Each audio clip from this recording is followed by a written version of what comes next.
आज की 50 ताज़ा सबसे बड़ी खबरों के लिए सबसे पहले चैनल को सब्सक्राइब कर लें।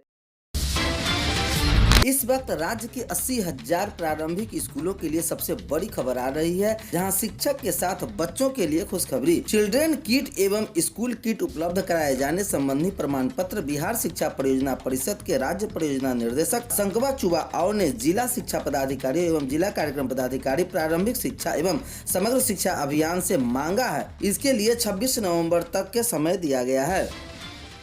शिक्षा मंत्री की पहल पर कल शिक्षक संगठनों के साथ बैठक। शिक्षा मंत्री प्रोफेसर चंद्रशेखर ने शिक्षकों की समस्याओं के निराकरण के लिए 18 नवंबर को शिक्षक संगठनों के प्रतिनिधियों की बैठक बुलाई है। शिक्षकों की समस्याओं के निराकरण की दिशा में शिक्षा मंत्री प्रोफेसर चंद्रशेखर की पहल के रूप में देखा जा रहा है।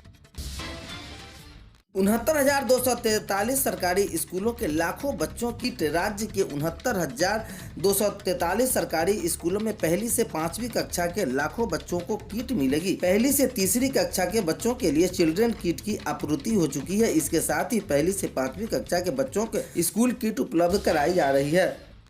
प्राथमिक विद्यालय मुसहरी मकरंदा बना मैखाना। स्कूल के कमरे में शराबियों को रखती थी एचएम। किसी को शक नहीं हो इसलिए बाहर से लगा देती थी ताला। दरभंगा जिले के मनीगाछी प्रखंड के मकरंदा गांव के स्थित प्राथमिक विद्यालय मुसहरी की पहली मंजिल से एक कमरे को प्रधानाध्यापिका साजदा खातून ने शराबियों का अड्डा बना दिया था। उस कमरे में शराबियों के लिए बिछावन की भी व्यवस्था थी। एचएम शराबियों को शराब का सेवन करने के लिए कमरे में भेज देती थी। बड़िए उप समाहर्ता की जांच में मामला उजागर। डीएम ने तत्कालीन कार्रवाई का दिया आदेश। विद्यालय में 2 युवकों को शराब पीते पाए जाने पर एचएम पर गिरी गाज। अन्य शिक्षकों से मांगा गया स्पष्टीकरण। ऊपरी मंजिल का कमरा बना था नशे का अड्डा। प्रधानाध्यापिका के पति ने बची हुई शराब। पटना के गांधी मैदान में 10,459 पुलिसकर्मियों को नियुक्ति पत्र दिए जाने के मामले ने तूल पकड़ लिया है। इस पर भाजपा ने सरकार पर जमकर हमला किया है। कहा है कि जो पुलिस वाले ट्रेनिंग कर रहे हैं उन्हें नियुक्ति पत्र दिया गया है। पूर्व सांसद आनंद मोहन पैरोल खत्म करने का 20 नवंबर को जेल लौटेंगे। इसी दिन उनके विधायक बेटे चेतन का जन्मदिन भी है। पिता के साथ चेतन आनंद 15 वर्ष बाद जन्मदिन मनाएंगे। इसको लेकर वे काफी खुश हैं। बुधवार की रात कुरान सराय थाना के कंप्यूटर कक्ष में मारपीट के 75 वर्षीय आरोपी यमुना सिंह ने फांसी लगाकर आत्महत्या कर ली। इस घटना की जानकारी मिलते ही मृतक के गांव कांपवा और खलबली मच गई और आक्रोशित लोगों ने मुख्य सड़क को जाम कर दिया। एआईएमआईएम सांसद असुद्दीन ओवैसी ने बिहार सीएम नीतीश कुमार को एक्सपर्ट दावा बताया। कहा कि नीतीश कुमार खत्म हो चुके हैं। भाजपा प्रवक्ता ने कहा कि असुद्दीन ओवैसी का बयान सही है। इस पर राजद और कांग्रेस ने कड़ी प्रतिक्रिया जाहिर कर दी है। बिहार की राजधानी पटना से इस वक्त की सबसे बड़ी खबर सामने आ रही है, जहां बिहार सरकार के मंत्री समीर महासेठ के रिश्तेदार व बिजनेस पार्टनर के ठिकाने पर आयकर की छापेमारी चल रही है। बताया जाता है कि पटना में 12 ठिकानों पर आयकर की टीम ने धावा बोल दिया है। बिहार के खगड़िया में एक गजब का मामला सामने आया है। एक एनजीओ द्वारा लगाए गए नसबंदी शिविर में महिलाओं को बिना नशे दिए सुन किए हुए ऑपरेशन कर दिया। इस दौरान महिला दर्द से चीखती रही, उनका मुंह बंद कर दिया गया था।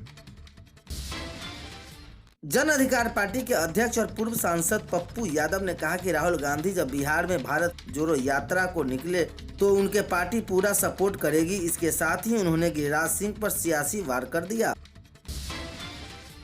पुनौरा धाम में महंत कौशल किशोर दास ने रथ यात्रियों का किया स्वागत। यहां से यह रथ नेपाल से जनकपुर धाम तक जाएगी। श्री राम वनवास के समय जिन मार्गों से गए थे वापिस उन मार्गों को नहीं हुई। जिन लोगों से भेंट हुई थी वे प्रतीक्षा करते रह गए। रोहतास सिविल कोर्ट के अपर जिला जज सह जिला विधिक सेवा प्राधिकार के सचिव ने जिला जज को पत्र लिख अपने तथा परिवार की सुरक्षा की गुहार लगाई। इसके साथ ही उन्होंने अपनी तक परिवार की सुरक्षा व्यवस्था बढ़ाने की मांग जिला जज से की है। आईआरसीटीसी रेलवे बोर्ड ने कोहरे की वजह से अप और डाउन मार्ग में 2-2 दिन विक्रमशिला को किया रद्द। गरीब रथ की 7 दिसंबर से अप और डाउन में 2 दिन ही आनंद विहार टर्मिनल जाएगी। यात्रियों को इससे काफी परेशानी होगी। बिहार के कई शहरों में हवा जहरीली हो गई है। यह सांस लेना मुश्किल हो गया है। प्रदूषण की स्थिति ऐसी है कि देश की राजधानी दिल्ली भी इन शहरों से पीछे हो गई। मोतिहारी, पूर्णिया और बेतिया का हाल काफी बुरा रहा।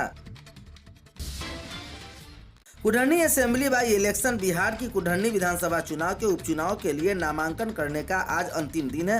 प्रमुख दलों की ओर से नामांकन की प्रक्रिया पूरी होने के साथ ही प्रचार कार्य तेज हो गया। इसके साथ साथ आरोप प्रत्यारोप की सिलसिला भी तेज होता जा रहा है।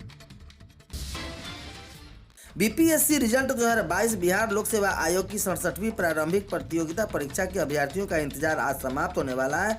दोपहर बाद रिजल्ट जारी कर दिया गया। इसके साथ ही 68वीं पीटी के आवेदन तिथि भी घोषित की जाएगी।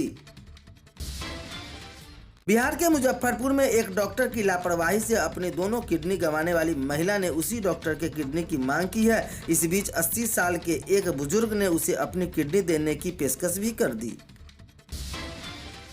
अनजाने लिंक पर क्लिक करना पटना वासियों को महंगा पड़ रहा है। चंद सेकंड में गधी कमाई उड़ जा रही है। फिर पुलिस का चक्कर लगाना भी काम नहीं आया। पटना में हुई इस घटना के पर प्रकाश नजर डाल सकते हैं।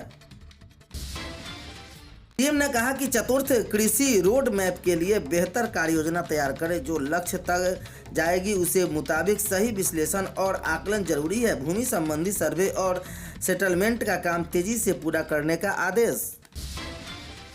गोपालगंज के सिबलिया थाना क्षेत्र के गुरुवार सुबह एक खेत से पूर्व वार्ड सदस्य का शव बरामद किया गया। गले में रस्सी कसकर हत्या की आशंका जताई जा रही है। हत्या क्यों की गई इसका पता नहीं चल सका है। बिहार विधानमंडल के शीतकालीन सत्र का कार्यक्रम घोषित कर दिया गया है। 13 दिसंबर से चलने वाले शीत सत्र का समापन 19 दिसंबर को होगा। इस दौरान सदन और हंगामेदार रहने के आसार जताए जा रहे हैं। अध्यात्म की नगरी बक्सर को काशी का दूसरा रूप भी यूं कहा जाता है। लिट्टी चोखा का प्रसाद इसलिए भी अत्यंत पवित्र है क्योंकि यह उस पवित्र धरती का त्योहार होता है जिसका रजनक के अनंत यज्ञ किए गए थे। पटना की युवती ने जैसे ही लिंक पर क्लिक किया उसका मोबाइल हैक हो गया। जब तक वह कुछ समझ पाती साथी अपना काम कर चुके थे। फोन ठीक हुआ तो बैंक द्वारा राशि कटने का मैसेज आ गया। सड़क सुरक्षा ऑडिट में यह बात सामने आई है कि चांदनी चौक से मुसरी घराड़ी तक करीब 25 से 30 जगह गड़बड़ी है। चांदनी चौक मुख्य चौराहा पर संकेतक नहीं है। कांटी की ओर से आने वाली गाड़ियां सीधे सड़क पार कर जाती है। पटना रोड में तुर्की के पास डिवाइडर टूटा। रामदयालु बस स्टैंड के समीप सड़क संकीर्ण रेलवे गुमटी पर ओवरब्रिज नहीं होने से हमेशा जाम, ट्रैफिक सिग्नल संबंधी जरूरी दिशा निर्देश और सूचना पट आदि का यातायात सुरक्षा मानकों के हिसाब से उपयोग नहीं किया जा रहा है।